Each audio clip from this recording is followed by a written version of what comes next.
Well, we love featuring artists you should know about. Today, we're heading to Germany to chat with country artist Doug Adkins. Doug was born and raised in Montana. He grew up surrounded by the influences of classic country and Western music. He's written over 200 songs. He's released over 10 albums. He's currently on tour in Germany.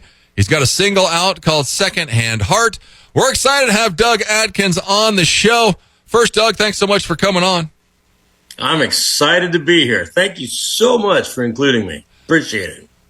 Well, we were just talking. You're in Germany. Tell us what's going on, because you've been performing in Germany. Now you're getting ready to head to Switzerland.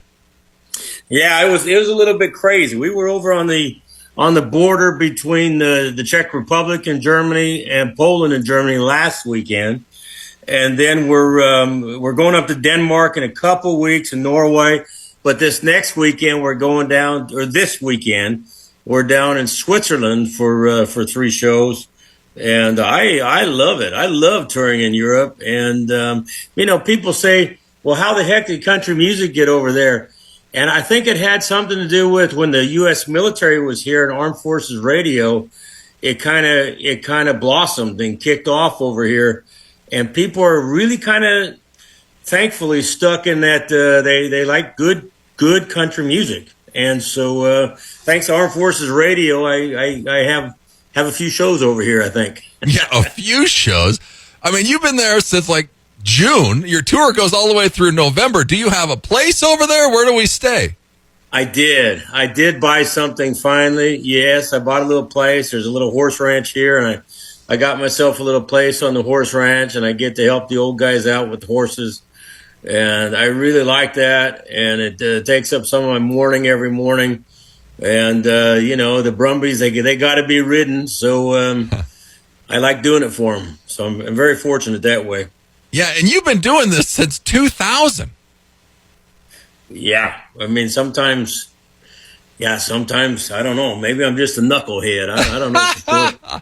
Well, hell, you got it. But I like it, and I love getting back to. I remember in the early days, we would do some shows with get to open for Chris Ledoux when I was touring out of Colorado and places like Meeker and different Colorado, not the Colorado State Fair, but different county fairs across Colorado, and played the Cheyenne Frontier Days, and so we've been around quite a while.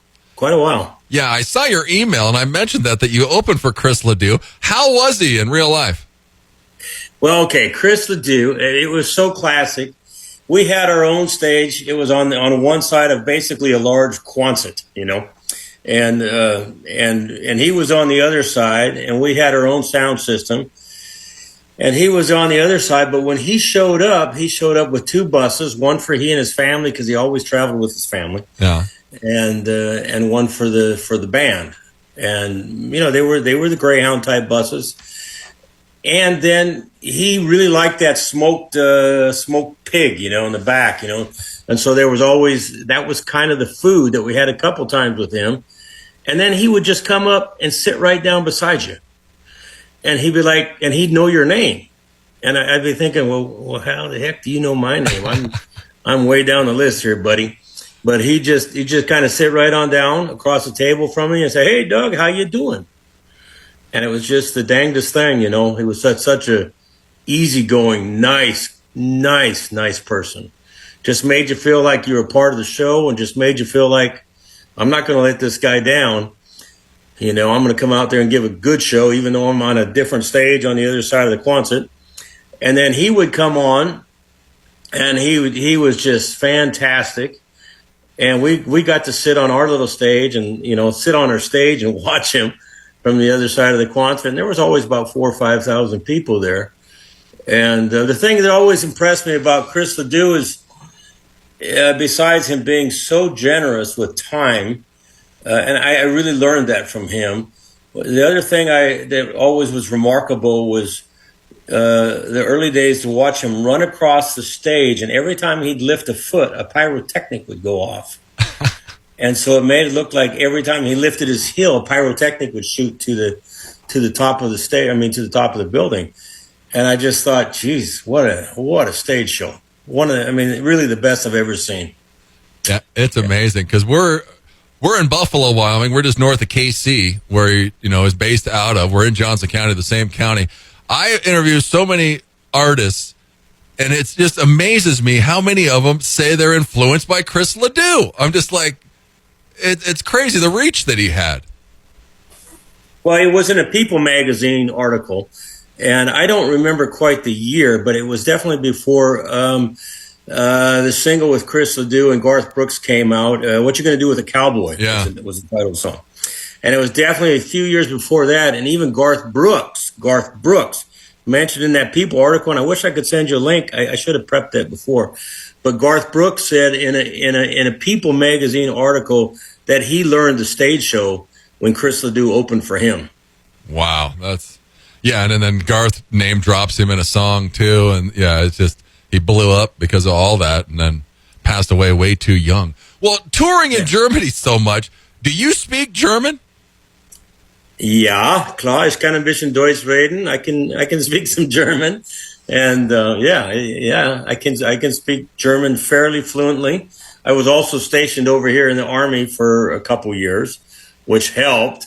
And then what happened was, lo and behold, for some doggone reason, in about 2005, I wrote a song called Whiskey Salesman that kind of went pretty good all across England and the continental Europe. And so then the phone started ringing, and then and so I've kind of been hanging around ever since. So that's how that kind of goes. Well, because we'll go look up Doug. First, he's at DougAdkins.com. He's on Facebook, Instagram. His latest single, Secondhand Heart, is out now. And yeah, he's got just a ton of albums out there. You can go to Spotify and check out a bunch of his stuff too. Because I saw some clips of you. You were on The Voice in Germany like 3 years ago. Okay, I got to tell you this story. Okay, for all you people out there listening, first of all, I love you all for tuning in, number one. And secondly, when I got to The Voice, what happened was in Corona in 2020, I had lost 48 shows. They were canceled basically overnight. And I'm sitting here in Germany, and I can't get home to Montana. And I'm thinking, well, what the heck am I going to do?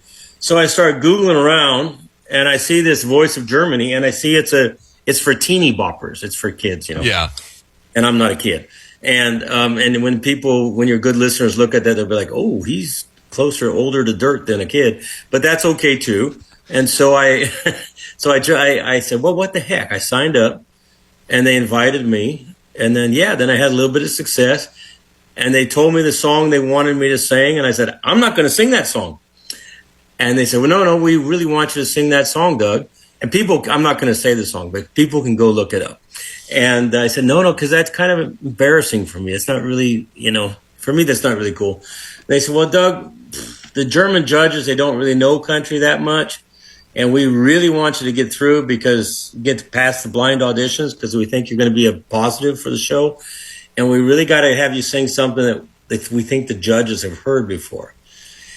So I said, okay. So I did it. And then we had a good ride. We had a good time there on The Voice of Germany. We were 3 or 4 times on TV in front of 6.5 million people. And that's a good thing. Yeah, for sure. Because I was trying to watch it, but it's in German, so I can't understand what the heck they're saying. Because you made it quite a ways. Yeah, we almost made it to the quarterfinals. But then what happened was one of the judges got corona, and they canceled 2 shows. And they canceled the shows where country people could call in and vote for you. So but that's okay. That's okay. Yeah. Well, it's funny. You grew up in Havre, Montana. Your mom was in a trio called the Chardonnaires, which and your sisters were also in music.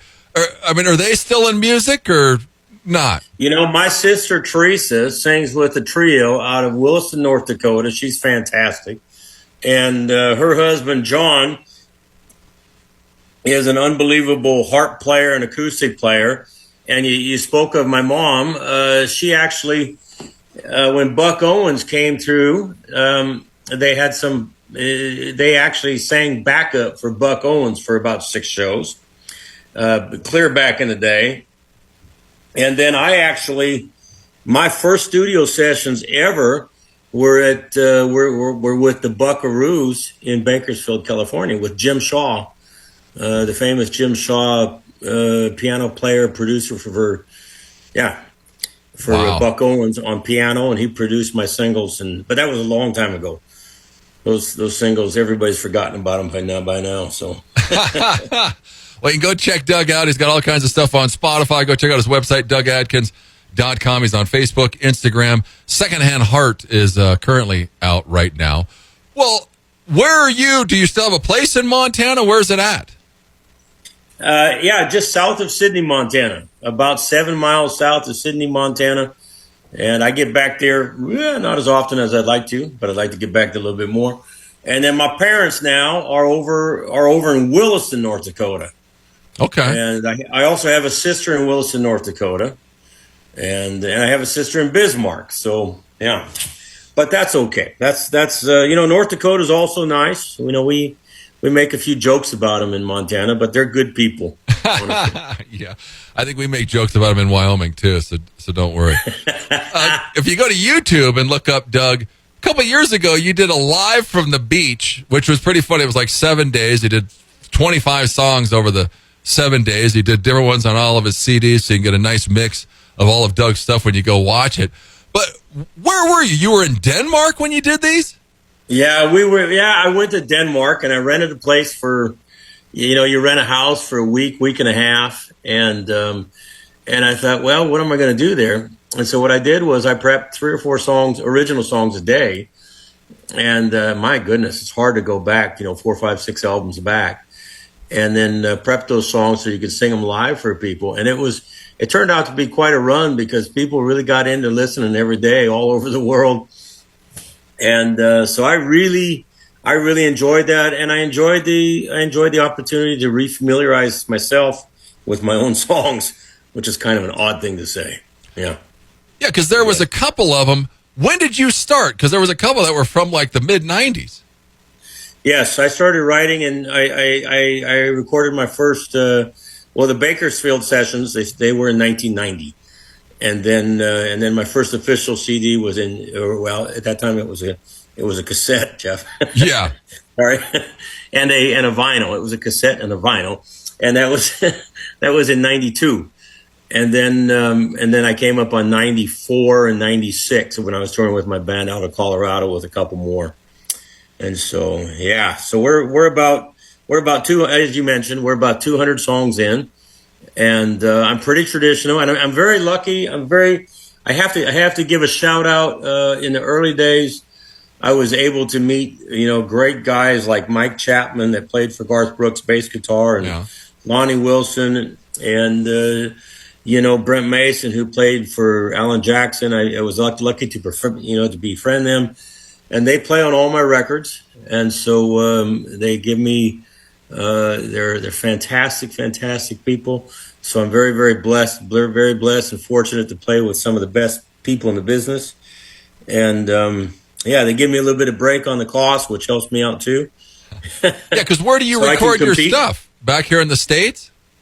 Yes, I fly to Nashville. Yeah, okay. I fly to Nashville, and I record in Nashville, and then I have a small vocal studio, and I do all my vocals myself. Yeah. Nice.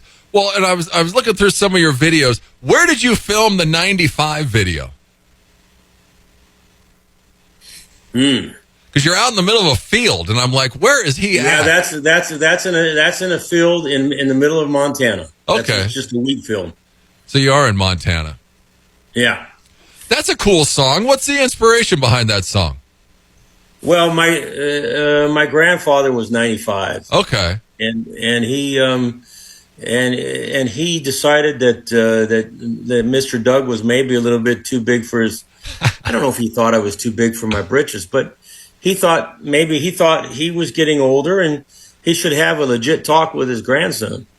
And he did that, and he said, "Look, Doug, I kind of think that you're thinking life isn't so good all the time, and you got some complaints and worries, and you want to complain about the way things are. But from where I sit at 95, it's all pretty good. I'd do it all again. I'd take the hard times, the sad times, the rough times, and I'd do it all again." He said, "So don't don't think that you know everything, and just kind of accept life and be positive about it, because from where I sit at 95, it's all good. And so that was a pretty powerful message, and he said it probably a little bit nicer than I just did there. He was a very well-spoken man, and so I kind of took that a little bit, and I wrote that song at 95 for my granddaddy. So, yeah, it's a great song. You can go check out the video on YouTube. How's your golf game? It's not good. I keep working on it. I keep working on it, and I keep studying it, and I don't know. I think golf is one of those things that you're never really supposed to get really, really good at. No, you got to stay frustrated. Yeah, but I love it, and I try to get out. I try to get out 2 or 3 times a week, and I try to walk 9 holes, and I still carry my clubs, because it helps keep the weight down a little bit, which is important. I mean, I know there are some heavier country singers out there right now, and I might be considered one of them. But I think I always kind of had the feeling that if you're a little bit thinner, more people buy CDs. So I try to keep it a little bit under check. Oh, that's hilarious. Well, Secondhand Heart, this song was what, back from 2018? Yes. And we're re-releasing it now, or what's the thought process? Well, the thought process was it never was released. Okay. And so I was just passing around to some folks, and they said, "Doug, I like that song." And I'm playing it on stage every night now for a few years, and Corona's over and we're rolling, and people are like, "Doug, I like that song. That's a good song. You should release that." I said, "Well, it's kind of out of the pocket now in time-wise." And they said, "Well, no, do it. Release it. Go." So I said, "Okay." And that's what we did. That's yeah. Well, yeah, and I mean, being an independent artist or whatever, and like you said, it hadn't been released, so might as well send it out there. Well, what's with the band? Are these Americans? Are these Germans? Who's in the band? Well, isn't that funny? Yeah. So here I am in Europe, and about 30 miles north of me, there's a conservatory. Now, when you think about a conservatory, you think about I don't know, big music schools in California or something like that. Well, here there's this big conservatory about 30 miles north of me that's the highest educated musicians in Europe. And I made friends with a couple of professors and things like that. And I said, "Hey, I really need some good players, And they said, "Well, we got good players." I said, "Well, let me take them out." And so they kind of helped me out. And so now it's just kind of I always kind of have a big pool of really great young players, young guys that look much better than me. So young girls come to the concerts, and they play great. And so I'm really fortunate to have this pool of musicians, actually, that I can train a little bit too, and they get a lot of benefit from it. They get to get out and play a lot of shows on the road, and I get benefit because I get great musicians. So it's a good deal. Yeah, win for both of you. If you go check out Doug, if you're listening overseas, he's in Switzerland coming up this weekend. Then he's back in Germany, Denmark, and then a bunch more dates in Germany all the way through November 21st. So you won't be heading back here until Thanksgiving time or so. September, I think we're coming back for a couple of weeks. I think I got some things in Laughlin, Nevada, and then I'm working on next summer putting together some rodeos and county fairs in Montana, hopefully a little bit in Wyoming, a little bit in North Dakota, Idaho, Yeah, come down here and play the Wyo Rodeo in July I'd love it. Next year. Yeah, but we drive it pretty hard, but it's real country. Exactly. It's traditional country. Go and check him out. Doug Adkins. He's at DougAdkins.com. He's on tour right now in Europe. He'll be coming back here. Go to Spotify and listen to all of his stuff. A Cowboy's Life is his latest album. Go and check it out. Traditional country music from Doug Adkins. Well, Doug, thanks so much for doing this. Thank you. And thank you to your radio station and you for making time to allow me to be part of your world there. I really, really appreciate it. I'm thankful and blessed. Well, thank you. And here he is, secondhand hard. It's Doug Adkins. KIX 96.5.